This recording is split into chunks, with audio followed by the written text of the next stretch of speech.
बांग्लादेश में 12 फरवरी को हुए चुनाव में बीएनपी गठबंधन ने 212 सीटें जीतकर बड़ी जीत हासिल की। इस चुनाव में पार्टी से 3 हिंदू सांसद भी जीत कर आए हैं, लेकिन इनमें सबसे ज्यादा चर्चा ढाका 3 सीट से जीतने वाले गोएश्वर चंद्र रॉय की हो रही है। गोएश्वर ने हाल ही में दिए एक इंटरव्यू में कहा कि भारत को बांग्लादेशी हिंदुओं की कोई फिक्र नहीं। अब सवाल उठता है कि उनका ये बयान आखिर किस तरफ इशारा कर रहा है। गोएश्वर चंद्र रॉय कौन है, उनका राजनीतिक बैकग्राउंड क्या है और क्या वो पहले भी भारत के खिलाफ स्टैंड लेते रहे हैं। चलिए आपको इस वीडियो में सब कुछ बताते हैं। गोएश्वर चंद्र रॉय बीएनपी के वरिष्ठ नेता हैं और बांग्लादेश की मुख्यधारा राजनीति में गिने चुने हिंदू नेताओं में से एक माने जाते हैं। उनका जन्म 1 नवंबर 1951 को ढाका के केरानीगंज में हुआ था। उनके पिता का नाम गनेंद्र चंद्र रॉय है और मां का नाम सुमोती रॉय था। वो कई दशकों से राजनीति में एक्टिव रहे हैं और पार्टी के पुराने चेहरों में गिने जाते हैं। गोएश्वर चंद्र रॉय लंबे वक्त से बीएनपी की स्टैंडिंग कमेटी के मेंबर रहे हैं, जिसे पार्टी की सबसे बड़ी नीति निर्माण संस्था माना जाता है। यानी पार्टी के अंदर उनका कद सिर्फ चुनावी नहीं बल्कि रणनीतिक और संगठनात्मक तौर पर भी काफी मजबूत रहा है। 1990 के दशक में बीएनपी सरकार के दौरान उन्होंने मंत्री पद भी संभाला था। वो पर्यावरण और वन मंत्रालय में राज्य मंत्री रहे और मत्स्य और पशुपालन मंत्रालय में भी राज्य मंत्री के रूप में जिम्मेदारी निभा चुके हैं। गोएश्वर चंद्र रॉय के पारिवारिक रिश्ते भी बीएनपी के बड़े नेताओं से जुड़े हैं। उनके बेटे अमिताभ रॉय की शादी निपुण रॉय चौधरी से हुई है, जो बीएनपी नेता निताई रॉय चौधरी की बेटी हैं। यानी उनका परिवार भी पार्टी के अंदरूनी नेटवर्क से गहराई से जुड़ा हुआ है। 2026 के चुनाव में गोएश्वर चंद्र रॉय ने ढाका 3 सीट से चुनाव लड़ा और जीत हासिल की। इसके साथ ही वो कई दशकों बाद ढाका से चुने जाने वाले पहले हिंदू सांसदों में से एक बन गए। इसे बांग्लादेश के राजनीतिक इतिहास में एक अहम उपलब्धि माना जा रहा है। उनकी जीत का असर सिर्फ उनकी सीट तक सीमित नहीं रहा। उनकी जीत के साथ बीएनपी को ढाका जिले की सभी 5 संसदीय सीटों पर भी बड़ी सफलता मिली, जिसे पार्टी की राजधानी क्षेत्र में बड़ी पकड़ के रूप में देखा जा रहा है। गोएश्वर पिछली बीएनपी सरकार में भी मंत्री रह चुके हैं और अब चर्चा यह है कि वो दोबारा मंत्री बन सकते हैं। उन्हें भारत से अच्छे रिश्तों का हिमायती अक्सर माना जाता रहा है, लेकिन उनका हालिया बयान अचानक सुर्खियों में आ गया और राजनीतिक संकेतों को लेकर नई बहस शुरू हो गई है। दैनिक भास्कर से बातचीत करते हुए गोएश्वर चंद्र रॉय ने कहा कि हसीना सरकार के वक्त कई हिंदुओं को घर से निकालकर टॉर्चर किया गया। उनके मुताबिक उनके पास इसके सबूत है, लेकिन भारत ने कभी कोई एक्शन नहीं लिया। उन्होंने कहा, मुझे नहीं लगता कि भारत कथित बांग्लादेशी अल्पसंख्यक हिंदुओं के लिए कुछ करना चाहता है। वो ये भी कहते हैं कि इस बार हिंदू, मुस्लिम, बौद्ध, ईसाई सभी समुदायों ने बीएनपी को वोट दिया और लोगों को भरोसा है कि बीएनपी सरकार कानून व्यवस्था सुधार कर सुरक्षा तय करेगी। गोएश्वर ने यह भी कहा कि हसीना ने सिर्फ अल्पसंख्यकों को नहीं बल्कि सभी को टॉर्चर किया। वो कहते हैं, मैं हिंदू कम्युनिटी से हूं, आप मुझे अल्पसंख्यकों का नेता कहते हैं, हालांकि मुझे अल्पसंख्यक का नेता कहलाया जाना पसंद नहीं। उन्होंने दावा किया कि हसीना सरकार ने उन्हें टॉर्चर किया, दर्जनों केस किए, जेल भेजा, लेकिन उस वक्त किसी ने नहीं कहा कि अल्पसंख्यकों को टॉर्चर किया जा रहा है। तब भारत ने भी कोई प्रतिक्रिया नहीं दी।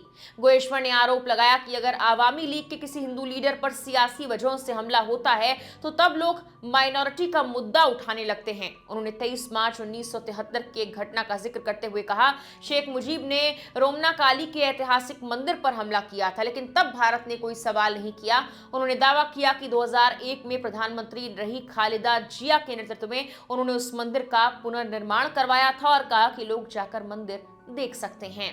उन्होंने ये भी कहा कि 1971 में बांग्लादेश की मदद भारत ने जरूर की, लेकिन उसे समझना चाहिए कि सिर्फ एक पार्टी से दोस्ती करके कुछ नहीं होगा।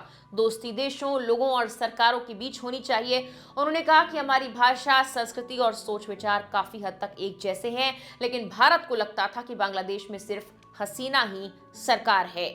गोएश्वर ने बांग्लादेश के विदेश मंत्री डॉक्टर मोमिन के एक पुराने बयान का जिक्र भी किया। उन्होंने कहा कि जब किसी ने मोमिन से पूछा कि भारत बांग्लादेश के संबंध कैसे हैं, तो उन्होंने जवाब दिया था, पति पत्नी की तरह हैं। गोएश्वर ने सवाल उठाया, क्या ये दोस्ताना रिश्तों की भाषा है? उन्होंने कहा कि लोग पूछते हैं कि पति कौन और पत्नी कौन है। उनका दावा था कि बांग्लादेश के लोग एंटी इंडियन कभी नहीं रहे। लोग आवामी लीग के खिलाफ थे, लेकिन भारत ने हमेशा आवामी लीग को प्रमोट किया।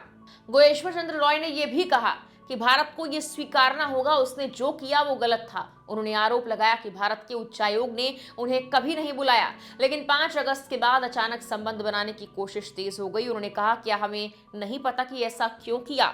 उन्होंने दावा किया कि पिछले 17 सालों में उन्हें कभी नहीं बुलाया गया और भारत उनका नाम तक नहीं जानता, लेकिन अब जब उन्हें लग रहा है कि उसके पास पावर आ रही है तो उनसे मिलने की कोशिश की जा रही है। उन्होंने ये भी कहा कि भारत को अपनी विदेश नीति में बदलाव करना चाहिए और पुराने रवैये को सुधारना होगा। वहीं प्रधानमंत्री नरेंद्र मोदी ने बांग्लादेश में हुए आम चुनावों में बांग्लादेश नेशनलिस्ट पार्टी यानी बीएनपी की जीत पर पार्टी अध्यक्ष तारिक रहमान को बधाई दी थी। पीएम मोदी ने कहा था कि ये जीत तारिक रहमान के नेतृत्व पर बांग्लादेश की जनता के भरोसे को दिखाती है। पीएम ने कहा था, भारत एक लोकतांत्रिक, प्रगतिशील और समावेशी बांग्लादेश के समर्थन में खड़ा रहेगा। मैं हमारे बहुआयामी संबंधों को मजबूत करने और साझा विकास लक्ष्यों को आगे बढ़ाने के लिए आपके यानी तारिक रहमान के साथ काम करने के लिए उत्सुक हूं। दरअसल खालिदा जिया की मौत के बाद उनके बेटे तारिक रहमान लगभग 17 सालों के निर्वासन के बाद देश लौटे थे और आवामी लीग की अनुपस्थिति में प्रधानमंत्री पद के लिए तेजी के साथ अग्रणी दावेदार के रूप में उभरे। ऐसा इसीलिए क्योंकि आवामी लीग अपना पंजीकरण निलंबित होने के चलते चुनाव ही नहीं लड़ सकी। तारिक रहमान साल 2000 के शुरुआती सालों में बीएनपी में एक बड़े नेता के तौर पर उभरे।